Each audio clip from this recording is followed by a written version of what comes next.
Hello friends, welcome back to my channel. আশা করি সবাই ভালো আছো, আমিও ভালো আছি। তো প্রচুর ভিডিও এলো।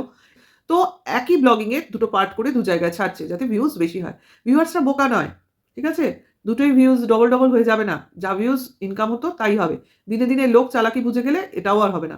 আচ্ছা, বেচুর কুকিং চ্যানেল। তাই তো দেখতে পাচ্ছ একেক দিন একেক রকম রেসিপি আসছে। কোনোদিন লুচি, কোনোদিন চিকেন তন্দুরি, ধনেপাতার পরোটা, তো ধনিয়া পারোটা যাই হোক। এই যে সবই কিন্তু ফ্রাই অর্থাৎ ভাজাভুজি। অথচ আমাদের যোগব্যায়াম ম্যাডাম অর্থাৎ যোগা টিচার যাই বলো না কেন তোমরা মোটামুটি এখন চিনে গেছো এম সাহা। তো সে কিন্তু সবসময় বলে যাচ্ছে তার টিপস হিসেবে ভাজাভুজি খাবেন না, টেনশন নেবেন না ইত্যাদি, ইত্যাদি। তো এই কথাগুলো কি বেচুর কানে যাচ্ছে না? কারণ আর্থারাইটিসেও নাকি ট্রিটমেন্টে, স্পন্ডিলাইটিসে ট্রিটমেন্টে নাকি টেনশন করা যাবে না। এটা একটা নতুন শুনলাম। টেনশন করলে নাকি এগুলো বাড়ে। হ্যাঁ, স্পন্ডিলাইটিসে হলেও হতে পারে, ঘাড়ের স্পন্ডিলাইটিসে। যেহেতু মাথা, ঘাড়, স্পাইনাল কর্ডের মধ্যে একটা ইকুয়েশন আছে। তো সেক্ষেত্রে হলেও হতে পারে। কিন্তু তার জন্য কি বলছে? বেশি ভাজাভুজি খাবে না। বাইরের খাবার খাবে না। অর্থাৎ ফাস্ট ফুড, ঘরোয়া খাবার খাও। কিন্তু ঘরের খাবারেও যদি তুমি তেল, মসলা, ভাজা বেশি খাও তাহলে কি হয়? যাই হোক, যোগা টিচারের হয়তো বোঝানোর ভুল, হয়তো তার কথা সঠিকভাবে বুঝছে না, এটা হতে পারে। যাই হোক, হয়তো টিচার তার স্টুডেন্টদের ঠিকভাবে সঠিকভাবে বুঝিয়ে দেবে আশা করি। কারণ তার মেইন স্টুডেন্টই যদি সঠিকভাবে না শেখে তাহলে সে কি করে তাকে সঠিকভাবে ইউটিউবের ব্যাপারটা শেখাবে, তাই না? কারণ এটা তো ভাইস ভার্সা হচ্ছে। এ ওকে হেল্প করছে, ও ওকে হেল্প করছে। তো এটা হচ্ছে তোমার পার্টনারশিপের ব্যাপার। তো সেক্ষেত্রে জিনিসগুলো কিন্তু মিলছে না। যতই কুকিং চ্যানেল হোক না কেন, কুকিংটা কিন্তু হেলদি খাবার দিয়ে করলে ভালো হয়। অর্থাৎ একদিকে কেউ যোগা শেখাচ্ছে, এবার যোগার যে মিল হয়, যোগার মানে আ কি বলবো? হেল্পফুল যে মিলগুলো হয়, সেগুলো যদি এই কুকিং চ্যানেলে রান্না করা শেখায়, তাহলে আমার মনে হয় এটা বেশি কার্যদায়ী হবে। তো এইগুলো আবার বেচুর মা রান্না করতে পারবে কিনা, সেটাও অনেকটা দ্বিধাদ্বন্দ্বের ব্যাপার। কারণ বেচুর মা তো নিজের মত অনুযায়ী চলতে চায়। অর্থাৎ নিজে যেটা ঠিক করবে, সেটা সে রান্না করতে চায়। শুনেছিলে না কিছুদিন আগে? ২ দিন আগেই বোধহয়। বেচুর বাবাকে বলছিল, "আমি যেটা বুঝবো আমি সেটাই রান্না করব। আমি কারোর কথায় রান্না করব না।" হ্যাঁ, এরকম কিন্তু বলেছিল। ভাই, এই ভদ্রমহিলা হলো নিজে যেটা বুঝবে সেটাই করবে। কারোর কথায় কিছু চলবেই না। যেমন কিনা বেচুকেও বলে, "যেটা রান্না করছি তো দেখ, খেয়ে তো দেখ, শুনে তো দেখ, বুঝে তো দেখ।" মানে কারোর কথা শোনে না। এটা হচ্ছে ব্যাপার।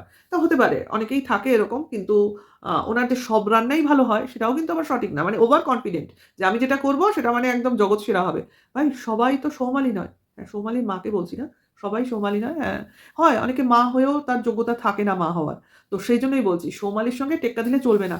সৌমালি সৌমালি। সে কিন্তু ঠেকে শিখে আজকে এই জায়গায় পৌঁছেছে। সে যখন সব জিনিসটা জেনেছে, ওর পূর্ব পরিচয়, তখনই কিন্তু ও ডিসিশন নিয়েছে যে ও কারোর উপর নির্ভর করবে না। ও স্বনির্ভর হবে এবং একটা জায়গায় পৌঁছবে যেখানে কিনা ওকে যারা একসময় বাদ দিয়েছিল তাদের লাইফ থেকে, তারা যেন পস্তায়। এইটা দেখাবার জন্য আজকে ও এই হাইটে গেছে। এটা কিন্তু আজকে আমি রিয়ালাইজ করেছি।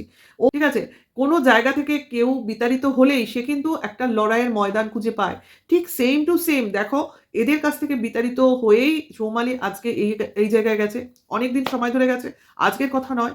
আর টিনাও দেখো এদের কাছ থেকে বিতাড়িত হয়েও ক্রমশ উন্নতি করছে। অ্যাকচুয়ালি এইখানে যারা থাকবে, যারা উন্নতি করার লোক তারাও অবনতি করবে। ভাই এম সাহা, সাবধান, বি কেয়ারফুল। তবে আমার মনে হয় না একে কেয়ার ফুল বলারও আমার দরকার আছে। কারণ এ অলরেডি অনেক বেশি নিজের প্রতি কেয়ার করে।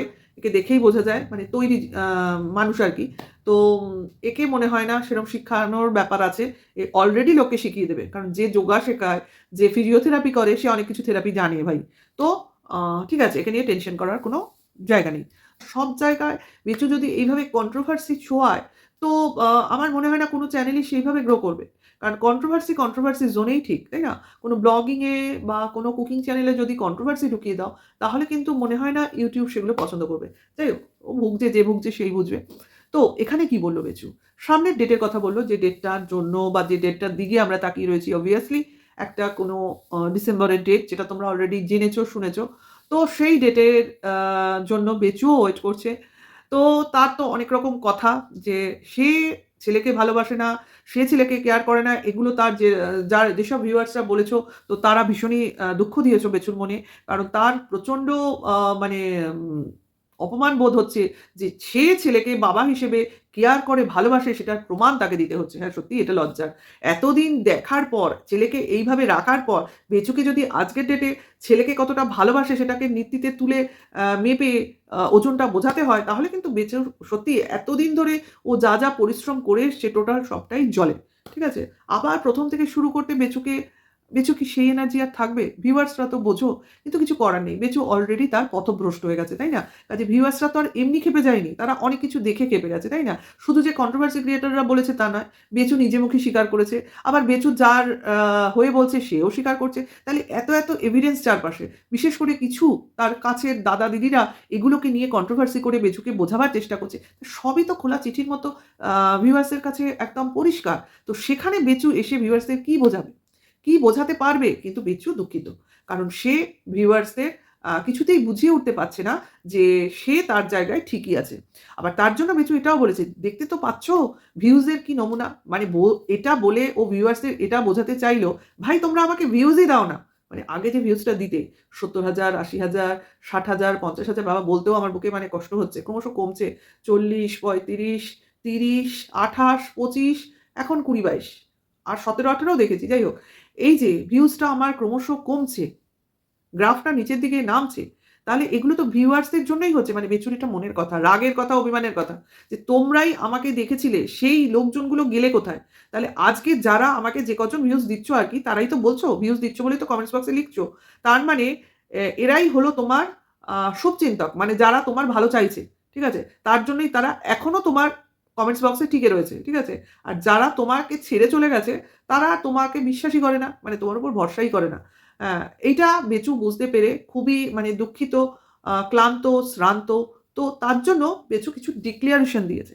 তো সেই ডিক্লারেশন নিয়ে কিছু তো কথা বলবই। তো বেচুর মুখে এলো সেই ১২ তারিখের কথা, যে তারিখে আবার একটা ডেট পড়েছে। তো সামনে একটা ডেট পড়েছে, আমরা মোটামুটি বেচুর বড়দির লাইভে আমরা জানতে পেরেছি এবং বেচুর মুখেও জানতে পারলাম। তো আ সেই ডেটটা যখন পড়েই গেল, বেচু নিশ্চয়ই সেই ডেটের জন্য নিজের মতো আবার তৈরি হচ্ছে। কিন্তু বেচুর বড়দি তো বলেই দিয়েছে, যতই ডেট পড়ুক, ডোন্ট ওয়ারি। অর্থাৎ কোনোভাবেই আ যেটা শুনলাম, কন্ট্রোভার্সি ক্রিয়েটরদের উল্লাস করতে দেবে না বড়দি। মানে কোনোভাবেই যেন আ বেচুর ছেলের সঙ্গে, মানে টিনার ছেলের সঙ্গে টিনার যেন সাক্ষাৎ না হয়, এই ব্যাপারটাই আ বড়দির দিক থেকে আরকি করা হবে।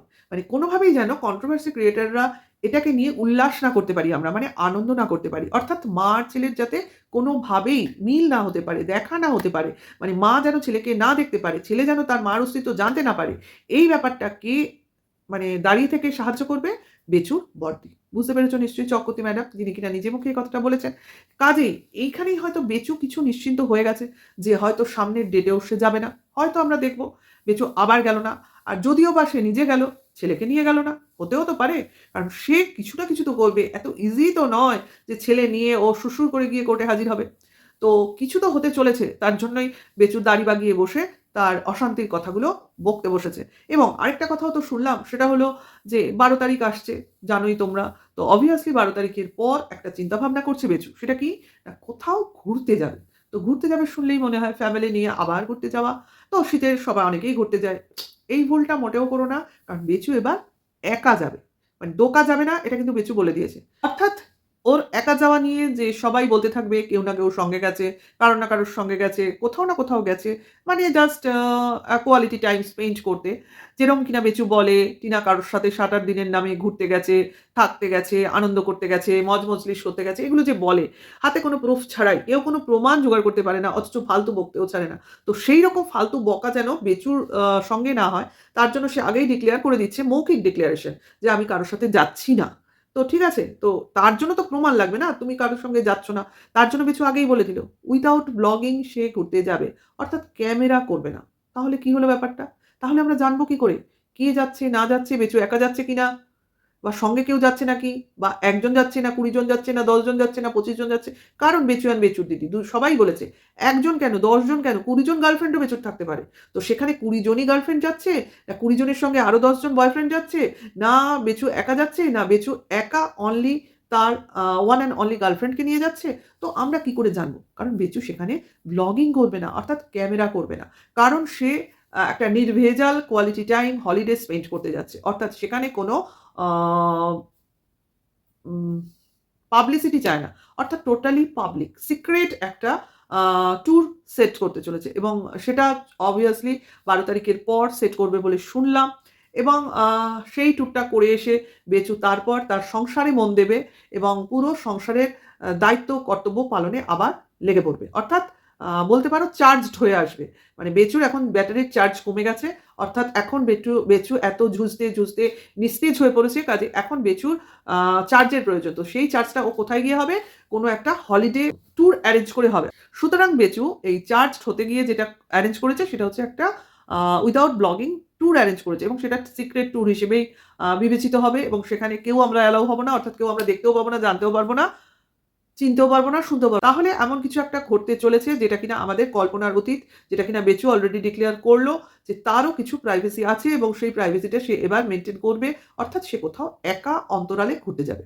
ওকে, বোঝাতে পেরেছি আমি? তো সেই একটা কিছু জিনিস আমাদের সামনে আসতে চলেছে, অর্থাৎ আমরা কখনোই স্তিমিত হয়ে যাব না, আমরা কন্ট্রোভার্সি জিয়ে রাখবো, জিয়ে রাখবো, জিয়ে রাখবো। মানে এটাই আমাদের ব্রত। ভিডিওটা এখানেই শেষ করব। খুব তাড়াতাড়ি আবার একটা নেক্সট ভিডিওর সঙ্গে তোমাদের সঙ্গে দেখা হবে। এখনকার জন্য এইটুকু। নতুন হলে সাবস্ক্রাইব করে অল নোটিফিকেশন অন করে দিও। আর এখনকার জন্য এইটুকু। Tata, by.